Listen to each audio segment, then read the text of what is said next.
सिंधु जल संधि इंडिया और पाकिस्तान के बीच एक बहुत इंपॉर्टेंट एग्रीमेंट है जो हिस्टोरिकली वॉलेटाइल रीजन में स्टेबिलिटी का पिलर माना जाता है। 1960 में साइन हुई यह ट्रीटी सिंधु नदी और उसकी ट्रिब्यूटरीज, जो दोनों देशों के लिए लाइफलाइन है, के शेयरिंग को गवर्न करती है। हालांकि पहलगाम में रीसेंट टेररिस्ट अटैक, जिसमें 26 इनोसेंट लोगों की जान चली गई, इस ट्रीटी को जियोपॉलिटिकल डिबेट के फोरफ्रंट में ले आया है। यह अटैक टेररिज्म के परसिस्टेंट थ्रेट की एक ग्रिम रिमाइंडर है, जिसने आउटरेज और इंडियन गवर्नमेंट से स्ट्रॉन्ग रिस्पांस की मांग को स्पार्क किया है। इस हेनस एक्ट के बाद रिपोर्ट्स आई हैं कि इंडिया इंडस वाटर ट्रीटी को सस्पेंड करके एक सिग्निफिकेंट एस्केलेशन पर विचार कर रहा है। यह पोटेंशियल मूव अगर हुआ तो इंडिया पाकिस्तान रिलेशंस में एक ड्रामेटिक शिफ्ट होगा और दोनों कंट्रीज के लिए फार रीचिंग कॉन्सिक्वेंसेस होंगे। सिंधु नदी टिबेटन प्लेटो से ओरिजिनेट होती है, इंडिया और पाकिस्तान से होकर बहती है और अरेबियन सी में एम्प्टी होती है। इसका पानी दोनों देशों में एग्रीकल्चर, इंडस्ट्री और ड्रिंकिंग वाटर के लिए क्रूशियल है। इंडिया के पोटेंशियल डिसीजन की ग्रेविटी को समझने के लिए इंडस वाटर ट्रीटी के हिस्टोरिकल कॉन्टेक्स्ट को समझना जरूरी है।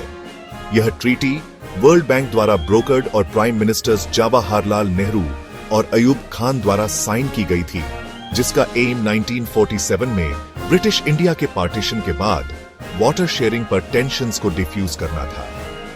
इसने इंडस बेसिन की 3 वेस्टर्न रिवर्स इंडस, झेलम और चेनाब प्राइमरीली पाकिस्तान को एलोकेट की, जबकि इंडिया को 3 ईस्टर्न रिवर्स सुतलेज, बीज और रावी पर कंट्रोल दिया। यह डिवीजन सीमिंगली स्ट्रेट फॉरवर्ड होते हुए भी कई सालों से कंटेंशन का सोर्स रहा है। पाकिस्तान प्रिडोमिनेंटली अग्रेरियन इकोनॉमी होने के कारण इंडस वाटर्स पर हेविली रिलायंट है और वेस्टर्न रिवर्स पर किसी भी परसीव्ड इंडियन कंट्रोल को सस्पिशन से देखता है। दूसरी तरफ इंडिया ने डेवलपमेंट पर्पसेस के लिए पानी के अपने शेयर को यूटिलाइज करने के अपने राइट के लिए आर्ग्यू किया है।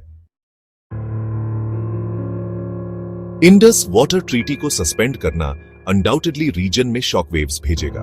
पाकिस्तान के लिए इमीडिएट इंपैक्ट उसके एग्रीकल्चरल हार्टलैंड में होगा, जहां लाखों लोग इरिगेशन के लिए इंडस और उसकी ट्रिब्यूटरीज पर डिपेंड करते हैं। पानी के फ्लो में डिसरप्शन से क्रॉप फेलियर्स, फूड शॉर्टेजेस और इकोनॉमिक हार्डशिप हो सकती है, जो एग्जिस्टिंग वल्नरेबिलिटीज को और बढ़ा देगा। लॉन्ग टर्म कॉन्सिक्वेंसेस और भी सिवियर हो सकते हैं। पोटेंशियली पाकिस्तान की एनर्जी सिक्योरिटी, इंडस्ट्रियल आउटपुट और ओवरऑल डेवलपमेंट ट्रेजेक्टरी को इंपैक्ट कर सकते हैं। सस्पेंशन दोनों न्यूक्लियर आर्म्ड नेबर्स के बीच रिलेशंस को भी स्ट्रेन करेगा, टेंशंस को एस्केलेट करेगा और डायलॉग और कोऑपरेशन के किसी भी प्रोस्पेक्ट्स को अंडरमाइन करेगा। इंटरनेशनल कम्युनिटी, खासकर रीजनल स्टेबिलिटी में स्टेक रखने वाले कंट्रीज इंटरवीन करने पर मजबूर होंगे, रिस्ट्रेंट और डिप्लोमेसी पर वापसी का आग्रह करेंगे।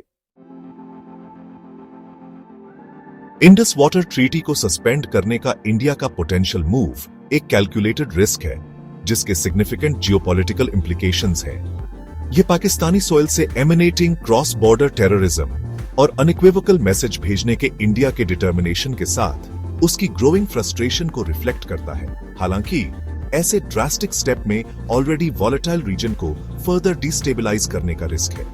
इंटरनेशनल कम्युनिटी को इंडिया और पाकिस्तान दोनों से रिस्ट्रेंट एक्सरसाइज करने और डिप्लोमेटिक रेजोल्यूशन ढूंढने का आग्रह करना चाहिए।